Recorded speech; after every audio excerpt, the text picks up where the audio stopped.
वबरकातुहू। रब्बी इश्रह ली सदरी वयस्सिर ली अमरी वअहलुल उक़दतम मिन लिसानी यफ़क़हू क़ौली। हमारे प्यारे नबी हज़ूर सल्लल्लाहु अलैहि वसल्लम अरब में पैदा हुए। इस सरजमीन पर पहले भी अंबिया कराम मबऊस होते रहे।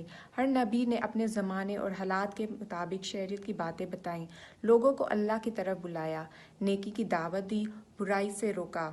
आखिर में हमारे प्यारे नबी हज़रत मोहम्मद सल्लल्लाहु अलैहि वसल्लम मबऊस हुए। आपने भी वही तालीम दी जो साबका नबियों ने दी।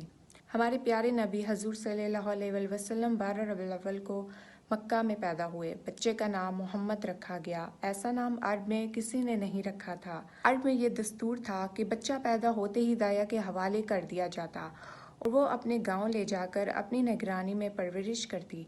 बच्चा खुली हवा में परवरिश पाता, तंदुरुस्त रहता, साफ सुथरी ज़ुबान सीखता। इसी रवायती दस्तूर के मुताबिक आप सल्लल्लाहु अलैहि वसल्लम को हलीमा सादिया के हवाले किया गया। जब आप सल्लल्लाहु अलैहि वसल्लम की उम्र 6 साल की हुई तो हलीमा सादिया आप सल्लल्लाहु अलैहि वसल्लम को हज़रत आमना के पास ले आईं। कुछ अरसे बाद हज़रत आमना का इंतकाल हो गया। माँ की शफ़क़त से महरूम होने के बाद आप सल्लल्लाहु अलैहि वसल्लम के दादा अब्दुल मुत्तलिब ने परवरिश करने की जिम्मेदारी संभाल ली। आप सल्लल्लाहु अलैहि वसल्लम अपने चाचा अबू तालिब के हमरा कई तजारती सफ़र किए, ख़रीदो फ़रोख्त के तरीके सीखे। सफ़र के दौरान बहुत से लोगों से मुलाकात हुई, इससे बातचीत करने का मौका मिला। आप सल्लल्लाहु अलैहि वसल्लम अक्सर मुल्क शाम जाया करते थे। मक्का में एक खातून रहती थी, नाम खतीजा था।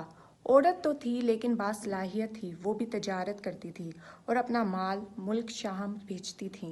हज़रत खतीजा आप सल्लल्लाहु अलैहि वसल्लम के बारे में अक्सर सुना करती थीं। आप एक कामयाब ताजिर हैं और आपकी आला सिफ़ात और हुस्न अखलाक से भी वाकिफ़ थीं।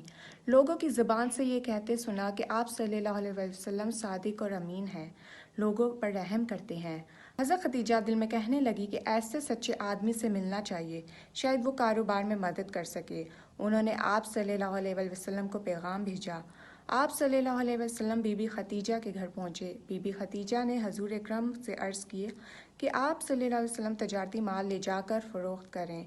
मुझे आप सल्लल्लाहु अलैहि वसल्लम जैसे शख्स की ज़रूरत है। हजूर सल्लल्लाहु अलैहि वसल्लम ने इस पेशकश को मंजूर कर लिया। चुनाचे तजारत का माल लेकर शाम जाने के लिए तैयार हो गए। हज़रत खतीजा ने अपना गुलाम असीरा आप सल्लल्लाहु अलैहि वसल्लम की खिदमत के लिए हमरा कर दिया। काफ़िला रवाना हुआ। आप सल्लल्लाहु अलैहि वसल्लम मुल्क शाम की तरफ जा रहे थे तो रास्ते में बसरा के करीब एक यहूदी आलिम रबी रहता था। आप सल्लल्लाहु अलैहि वसल्लम इसके करीब से गुजरे। कुछ देर के लिए एक दरख्त के साए में बैठ गए। राबी ने आप सल्लल्लाहु अलैहि वसल्लम को बहुत गौर से देखना शुरू किया तो मसीरा को इशारे से अपने पास बुलाकर पूछा, ये तुम्हारे साथ कौन है? इसने कहा, इस शख्स का ताल्लुक कबीला कुरैश से है। रबी ने कहा, खुदा की कसम, इस दरख्त के साए तले सवाए नबी के कोई नहीं बैठता।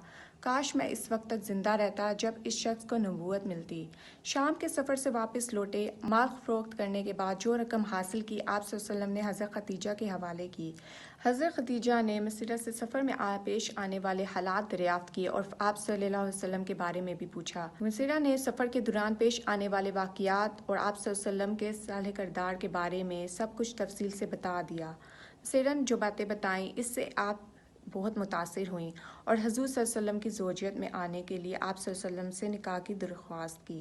आप सल्लल्लाहु अलैहि वसल्लम ने पेशकश मंजूर कर ली। आप सल्लल्लाहु अलैहि वसल्लम की उम्र 25 साल थी और हज़रत खतीजा की उम्र 40 साल थी। 15 साल का फ़र्क था। निकाह हो गया। हजूर सल्लल्लाहु अलैहि वसल्लम ने महर में 20 ऊँट दिए। शादी के बाद आप सल्लल्लाहु अलैहि वसल्लम की हालत बेहतर हो गई। आप सल्लल्लाहु अलैहि वसल्लम गरीबों का ख्याल रखते थे, बेकसों की मदद करते थे, मुसीबत ज़दा लोगों के काम आते थे। कुरैश आप सल्लल्लाहु अलैहि वसल्लम की सच्चाई और हुस्न अखलाक के कायल हो गए। हर शख्स आप सल्लल्लाहु अलैहि वसल्लम की तारीफ़ करता था। आज के लिए इतना ही। अपना ख्याल रखिएगा, दुआ में याद रखिएगा। जज़ाकल्लाह खैर।